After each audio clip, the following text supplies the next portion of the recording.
Wendy Williams is in bad health, and while they're trying to keep it from the media, her son Kevin Jr. is digging into detail about her condition. He's made it clear that Wendy's guardian, Sabrina Morrissey, is giving her drugs. It's no longer a secret that Wendy was once a drug addict, but now her guardian is supplying her everything she wants just for money, which is very harmful to Wendy. You can see how Sabrina is disappearing Wendy's money, exploiting her for financial gain. Here is a new blind item that is allegedly about Wendy Williams and her disappearing money. The illiterate former talk show host was wealthy, but not the kind of wealth her friend is alleging. That being said, the guardian is helping herself to the money. And again, this is allegedly Wendy Williams. And the related headline reads, "Where's Wendy's money? Wendy Williams had $55 million in the bank before Guardian took over and told her she has no money left," court documents claim. Wendy has been meeting with Bank of America in an effort to leave Wells Fargo. Wendy Williams had $55 million in the bank before her guardian, Sabrina Morrissey, took over and told her she has no money left, per court documents. In an affidavit submitted to a New Jersey court and exclusively obtained by the U.S. Sun, Wendy's best friend of 44 years, Regina Schell, claimed to have seen the star's Wells Fargo bank statements. In July of 2022, Wendy invited me to stay with her in New York City for an extended period, Wendy's childhood friend claimed in the affidavit. During the visit, Wendy expressed to me that she wished to explore options regarding her estate, specifically a possible change with her current financial institution. She also shared with me documents from Wells Fargo showing a cumulative balance of nearly $55 million. Kevin Jr. is not staying silent. He's looking for a lawyer to sue Sabrina Morrissey. This situation highlights a dark chapter in Wendy's life, showing how her past struggles with addiction are used against her. Who can forget that time when Wendy Williams straight up collapsed on live TV? Halloween costume contest. We do it every year. It's always a lot of fun. Let's get started. Our first caress. Girl, that moment was wild. And get this, the same addiction that led to that dramatic fainting spell was the very reason Wendy's first hubby, Bert Girigori, bounced. I gotta admit, Miss Wendy's been real slick trying to make us forget she had a man before Kevin Hunter. But honey, that marriage was messy too. Allegedly, their split was all cause of Wendy's out-of-control addiction. Bert himself spilled all the tea on why he had to dip out of that hot mess of a marriage. So, what did he really say about Wendy's severe addiction that supposedly wrecked their marriage? And why is Wendy acting like that chapter of her life never even happened? I mean, she's been super open about all the drama with Kevin. You know, infidelity is one thing, a full baby is a whole nother topic. But why is she keeping all that drama with Bert on the low? Well, maybe because Bert's got so much dirt on her that it practically blew up that first marriage. From what I could dig up on Bert, he's either been or still is a sales and marketing whiz out in Charlotte, North Carolina. And guess what? He's been running the show as president of D2 Marketing, a digital marketing biz, since 2010. So, how'd he meet Wendy? Back when he was working at Kiss FM and Wendy was doing her thing on air, they started kicking it, and those casual hangouts turned into a whole romance. They even tied the knot. But honey, the tea is that tensions, misunderstandings, and fights were popping off left and right. After just 5 months, they started living separately, and by 1995, they called it quits, divorcing after only a year. And ain't it shady that Bert got left out of Wendy's biopic? Like, how you gonna leave out your first hubby in a movie that's supposed to cover your life's major events? In her biopic, Wendy kinda hints at why she won't spill the beans about that first marriage, saying, "Yeah, I'm skipping over my first husband. He was just a rebound after the disaster with Eric B. It was a start, a marriage that lasted 5 months. And frankly, it's not interesting enough to talk about." Well, Wendy might say there's nothing to chat about when it comes to Bert, but girl, there's plenty of tea spilling all over that relationship. The only time Wendy really mentioned Bert was in her autobiography, Wendy's Got the Heat, where she gave him the alias Robert Morris III.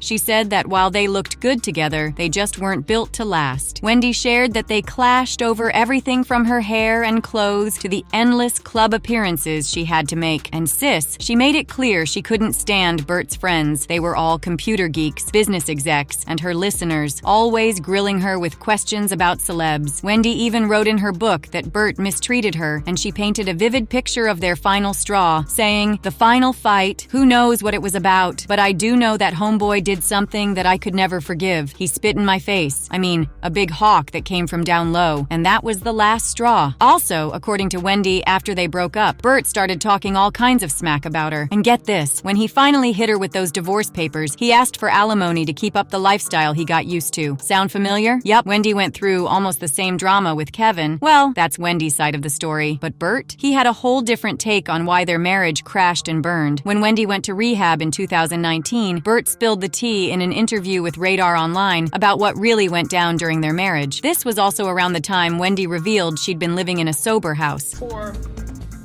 some time now, and even today and beyond, I have been living in a sober house.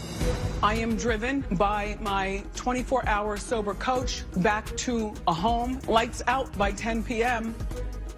So I go to my room and I stare at the ceiling and I fall asleep to wake up to come back here to see you. So that is my truth. Remember, before all that, Wendy even passed out on live TV. That was not a stunt. I'm overheated in my costume and I did pass out. But you know what? I'm a champ and I'm back. As for what Bert told Radar Online, first off, he denied ever mistreating Wendy and claimed their marriage fell apart because of her addiction and, allegedly, her cheating. He said, "After we broke up, people started calling me up and telling me different things. At that point, it didn't matter. Several people came to me with stories about her being with other people. He actually said that he knew one man Wendy had an affair with who worked in entertainment and media, but he wouldn't reveal his identity since it could impact his relationship with the man's wife. And according to him, the real reason they split was Wendy's wild addiction. Wendy apparently kept that part of her life on the hush-hush while they were dating. Bert said he didn't know anything about her suspected drug use until after they broke up, and then he started putting two and two together. Her erratic behavior finally made sense. According to Bert, Wendy just transformed into a whole different person. That led to a massive breakdown in their relationship, which became super strained. Can you believe that even on their honeymoon, they had a huge fight because Wendy wanted to go out and leave Bert alone? He suspected it was cause of her drug habit. Folks who've been following Wendy for years know that Bert's revelations weren't exactly breaking news. Wendy's been very open about her addiction struggles. In fact, she's shared a lot about her battles with addiction and her recovery journey. The functioning addict, I report to work on time, and I'd walk in and all of my coworkers, including my bosses, would know, but instead of firing me, you see, I would grab my headphones and arrogantly walk in the studio and dare them to fire me because I was making ratings. Unfortunately, with everything happening in her life, Wendy relapsed, and then Wells Fargo even froze her accounts. In January 2022, Wendy's accounts got frozen by Wells Fargo over concerns she was of unsound mind, suspected financial exploitation, dementia, or undue influence. Wendy spoke out about it. The thing is that I've been asking questions about my money. And when I began asking questions about my money, suddenly Lori Schiller has got no response regarding my money. I want my money. This is not fair. And Wells Fargo has no questions and answers with regarding my money. This is not fair. In August 2022, she checked into a secret rehab facility for treatment and spent 2 months getting help for severe alcoholism after several public incidents involving alcohol.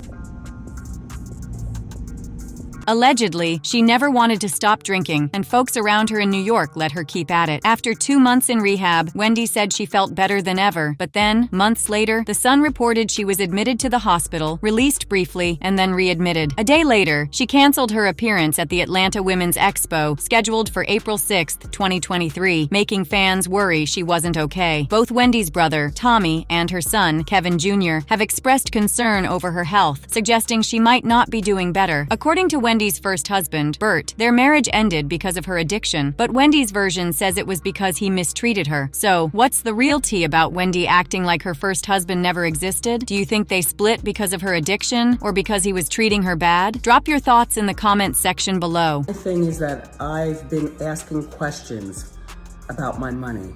And when I began asking questions about my money, suddenly Lori Schiller has got no response regarding my money. I want my money. This is not fair. And Wells Fargo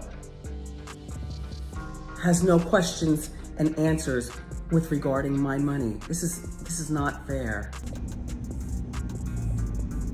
The functioning addict, I report to work on time, And I'd walk in, and all of my coworkers, including my bosses, would know.